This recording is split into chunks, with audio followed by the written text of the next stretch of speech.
All right, everybody. Welcome to today's show, where I have a pretty amazing individual. I think Daryl, I've known you for a couple of years now, Yes. and I see the amazing stuff that you do. You know, every time I meet you and I meet your team members as well, and you know, there's always just so much of development that's coming through. Daryl has always been someone that I've always looked up to. You know, sometimes I feel that, you know, if I had the same amount of exposure, No. every time I talk Too humble. to you, I feel like I started a bit too late, you know. And so Daryl is someone that has been in the entrepreneurship space for a really long time, and I personally just enjoy the conversations that I have with him, the kind of progress, and definitely the passion that he has toward the community. Very much a serial entrepreneur. I see you've done so many different businesses at a very young age. I think you started at the age of 20 years old, and counting the businesses and the years. And so we have Daryl here today that, you know, can share a little bit with us about his passion, some things to look out for, some of the entrepreneurs, young or senior, that are going to be out there. I think you have a lot to be able to share with us. I'm honored to be here. Thank you. Pleasure. Yeah, that's awesome. So tell us a little bit about what inspired you to be in business, Daryl. Okay. I've always wanted to start a business when I was very young. Okay, young, maybe a teenage age. Yeah. Maybe around high school, 13. I always wanted to be my own boss. But as immature as that sounds, at that time it sounded good. It sounded good, right? Yeah. So as a teenager, I wanted to be my own boss. I want to run my own show, you know. But as I've continued, I felt that, you know, there is a greater purpose, right? I know, as cliche as that sounds, I think all of us are meant to live our lives with a certain purpose. And so I feel that in this season of my life, being an entrepreneur allows me to live out my purpose. Why? Is because there is an inspiration to make an impact. There's an inspiration to make a positive impact. You know, it doesn't have to be huge. I don't pressure myself to make like a huge impact, but I think, you know, intimate impacts, you know, small impacts, eventually, you know, you wouldn't know who you impact. You know, that person might carry out to be a, you know, a tremendous impact, him or herself, right? So I think by being a positive impact, that really spurs me on, you know, and on top of that is to, of course, you know, build businesses or to build jobs, meaningful jobs. I think we have a lot of jobs here, and if you look at last year's statistics, you know, a lot of people also fall out of their jobs, or rather they get cut from their jobs because of economy and so on. But I feel that creating jobs and meaningful jobs is important. That's a personal goal. That's a personal goal, you know. Just create meaningful jobs for generations, whether old, young, doesn't matter. And so when you were contemplating on moving out at such a young age, you know, did you have that purpose all clear, or was it just still a blur, got clearer as you went along? I think even now I'm still trying to refine that purpose. I think every season, I believe in seasons of life. So seasons can be 1 year, then you get new season, 5 years you get new season, 10 years, right? But I'm still trying to iron out, trying to gain clarity, you know, trying to gain external help, you know, looking at people, looking at the environment. It has always been a journey, you know, trying to find this purpose, you know. It's still not clear. I think it's very progressive. It's very progressive. I think to say that, you know, when we do something, everything is clear is really overestimating. I think no one person is ever 100% clear before they do stuff. Yeah, because you know, life, I feel if you go in, especially business, right, there are ups and downs. Yes. So in that sense, it's clear for that moment. I guess we have to be clear-headed, you know, at that moment, right? And but also knowing that, you know, the future, you know, you forecast stuff, some things can go, some stuff can go well. So that's the entrepreneur's life. Yes. And I know that you stepped out of college and you made a very big decision. For some of us, that I knew I didn't have the guts to do it. But and that's why I admire you so much, Daryl. But was it a difficult decision to make? Did you have support, or you went against the grain all the way? Right. Okay, to put an overarching caveat here, it's I look at stepping out of college as something. It's just a different path. I have high respect for people who go on the full-on traditional academic way, because I feel that helps some people. The problem with education, I feel now, is that, and we've been talking for a long time, right, especially Malaysian education, is that it has one vehicle, one type of vehicle for every character and personality. Everybody just have to fit in this mold, right? So when I continued studying, from primary, secondary, college, university, and I realized that I am more of a hands-on person. Show me results. I have to do this, right? And to some extent a bit impatient, right? Yeah. So I thought to myself, especially when I was in maybe around 18, so college foundation, I already had the thoughts of, okay, if I don't get through this, if I don't go through, my normal degree path, this, I will step out. I will make a conscious decision to step out and start my own business. So that happened when I was 20, and I don't advocate this for everyone. I don't advocate this for everyone. You must really, really, really be quite confident and in that sense intentional in what you want to do. Right, and as I moved on at that point of time, it was a bit grainy, but I always held on to this sense of responsibility that I have to have then. So at 20 years old, I knew, or around 1920, that decision came, right? So I had to make sure that whatever I do, I have to make sure that I take full responsibility of it. Wow. Right, so.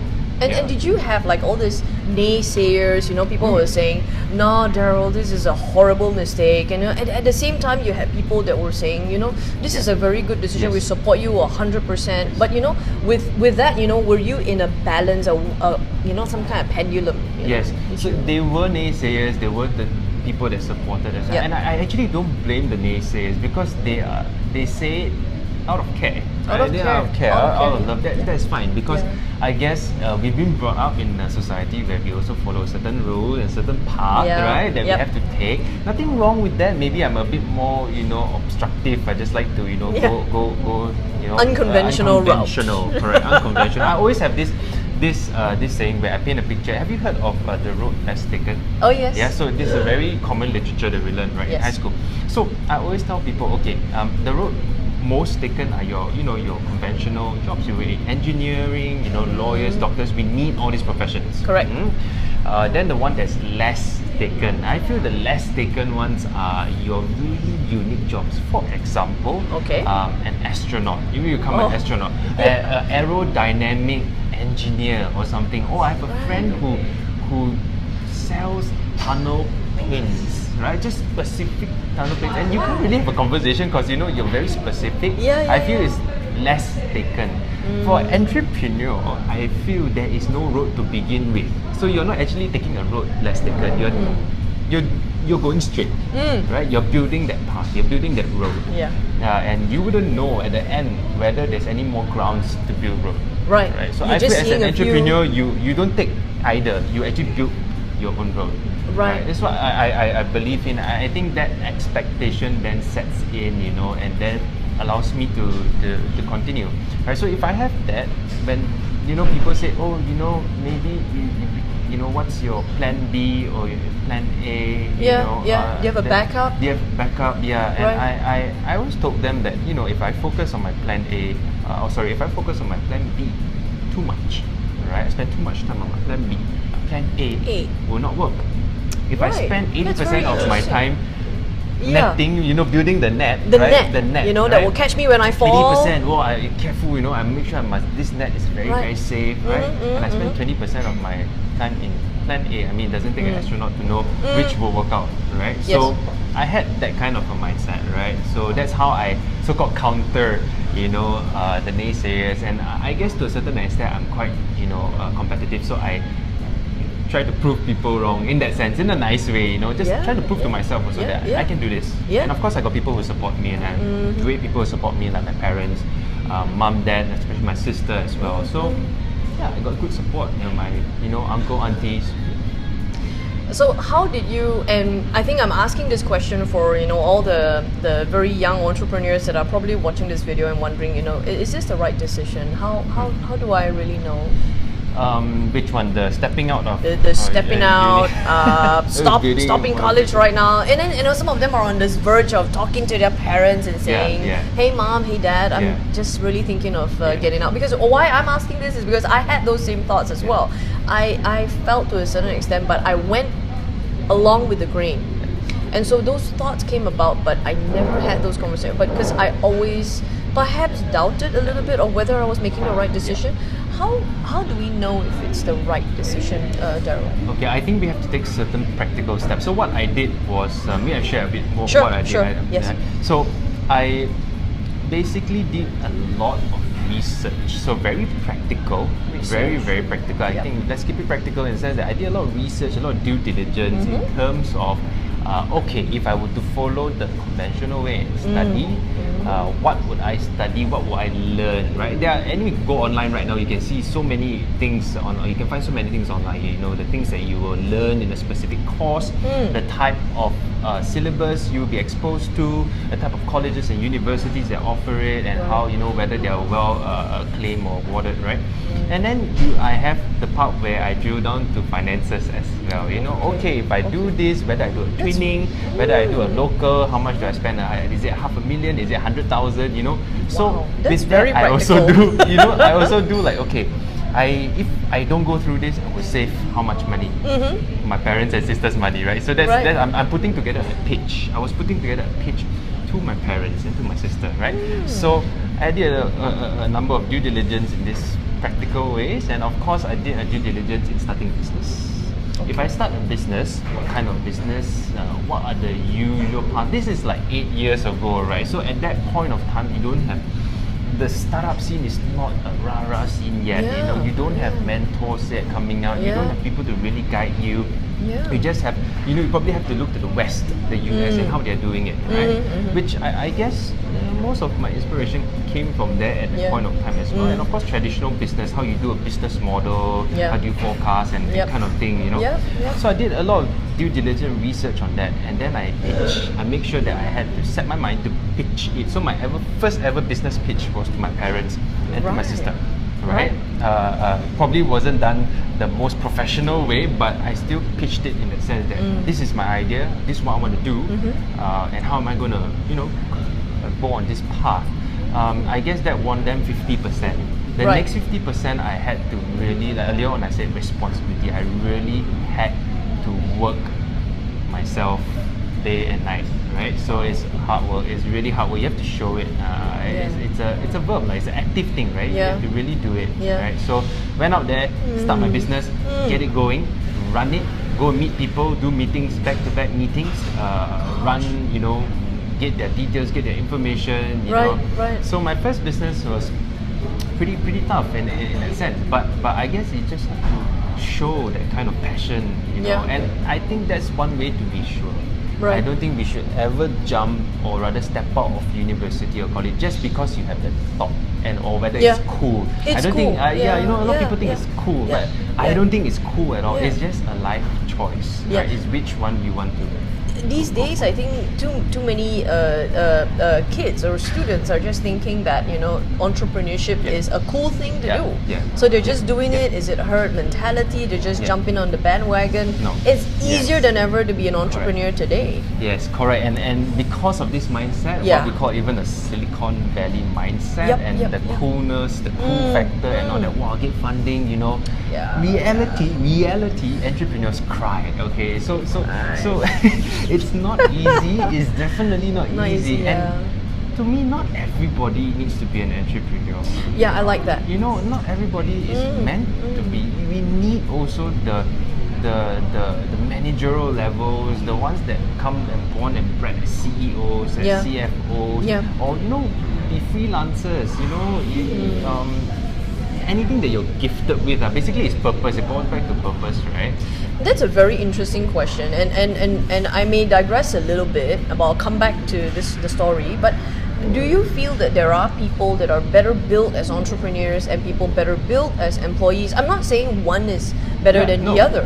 No. Absolutely not. There are some people that are so successful, make so much more money, have a fantastic life, being employees as well. So, is there, in your opinion, is there a type of person? I think it's how the season of your life brings you. Because I say this because I know of people who started off as employees, okay, and then they work maybe 20 plus years, and then they decide to become an entrepreneur. They start to do their own business, right? Which is totally fine, right? If they can take the change in lifestyle, that is, right? I mean, you build up your career to a certain amount, 20 over years, I'm sure you have a certain lifestyle that you live by. You come out and be an entrepreneur, you just have to have the mindset that it's really changed, right? You have to roll up your sleeves, you have to do the work, get dirty, you know, and produce actual work, alright? So, having that said, the ones that straight away become entrepreneurs,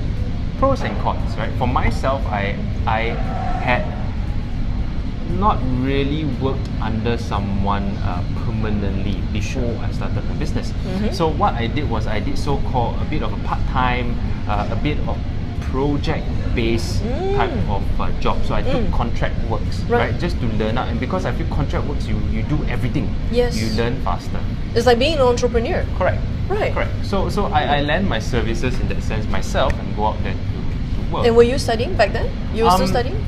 At that time, I was finishing, if not finishing, but still studying. Still studying a bit, but then most of the work is when I already have left, or rather, I finished my foundations. Right? Then I because I finished foundations, I went into business. I did 1 year, second semester. I came out. So during that period of time, I had, you know, I took up jobs, I did part time, you know, just to explore while at the same time starting my first business. Actually, Daryl, I think that's fantastic advice. I think it's fantastic advice for students that are still studying to dabble into entrepreneurship. They should take some projects. There's not a huge amount of commitment, but they should see if they like it. Correct, you know? correct. Or at least just go out and expose yourself, network a bit, you know, find out the real life, the behind the scenes of entrepreneurship. Yes, right? It's not all flowers and beds and of roses. There is joy in this whole thing. That's why I say you really need to know purpose and you have to have that passion to drive you forward. Then I think entrepreneurship just becomes a way of life. If you were to turn back time and rewind the clock, I love asking this question. Would you do anything different? And have you come across a time when there was a little bit of regret, or maybe I shouldn't have done this? You know, has that ever come across for you? Good question. I've been asked this too, and my consistent answer will be I believe in living my life with no regrets. Right? So no regrets at all. How do I?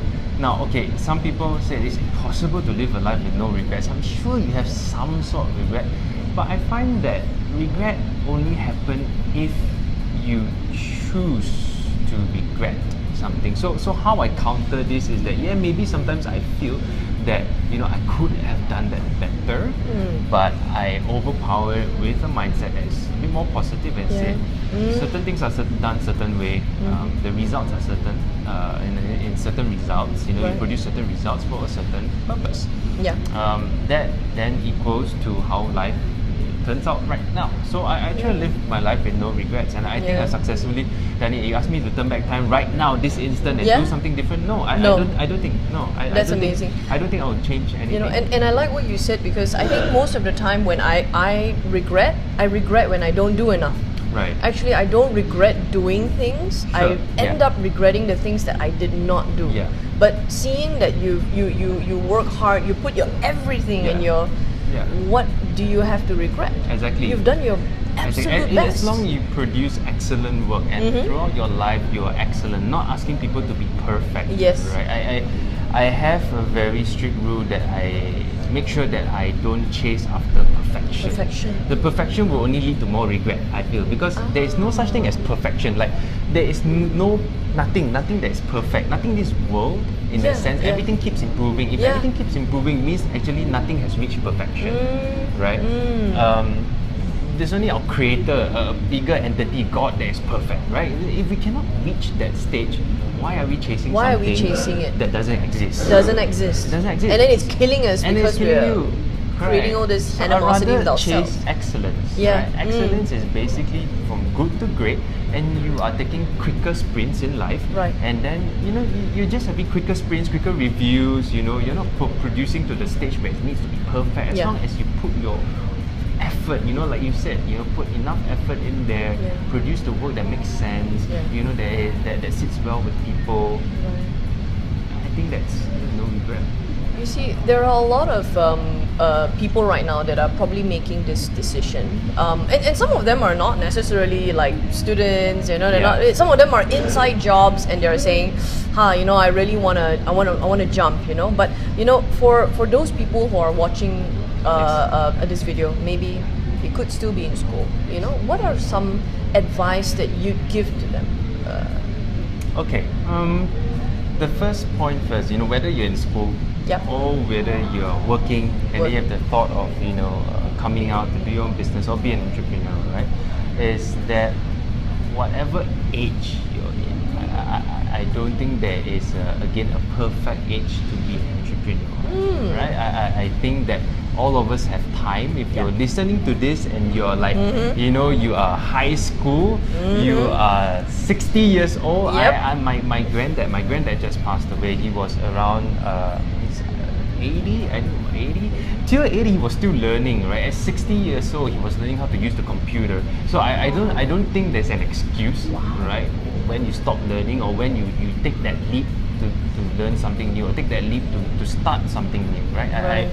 I think it's something that you carry to your grave, Yeah. right?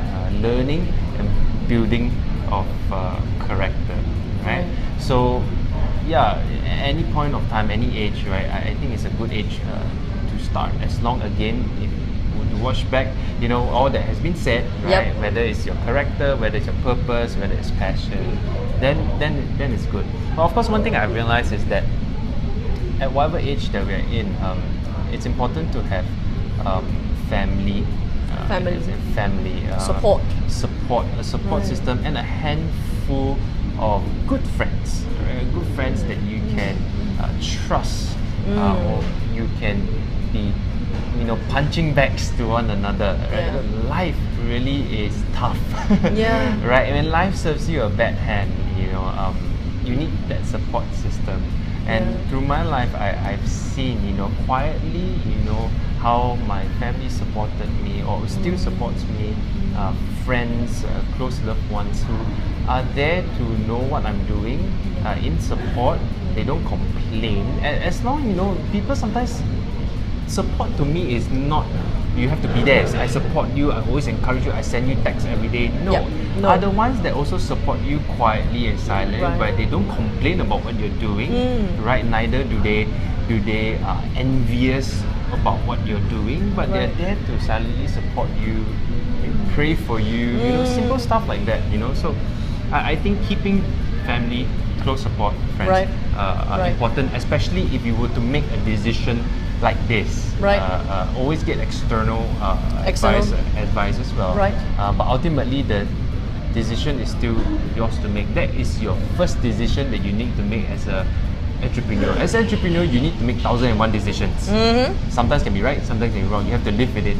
That's why I try to live with no regrets. So this is your first decision that you need to make. Wow, fantastic. I think some of the really good advice that I hear for the youth that are going to make this decision, number one is to make sure that you have your support system, support structure, very important. Your friends and your family. And number two, I think this is a very big one. A lot of entrepreneurs, young or senior guys, they're sometimes too into themselves and their business. I think having a lot of that external advice. Yes.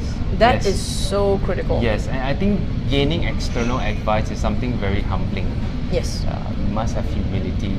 Humility, I don't think you can teach humility. Yep. You just have to go through it. Your ego, you don't have to. All of us have egos. Yes. Right? All of us, men, women, all have egos. It's not true that only men has Yeah, bigger ego. I It's not agree. true. Okay.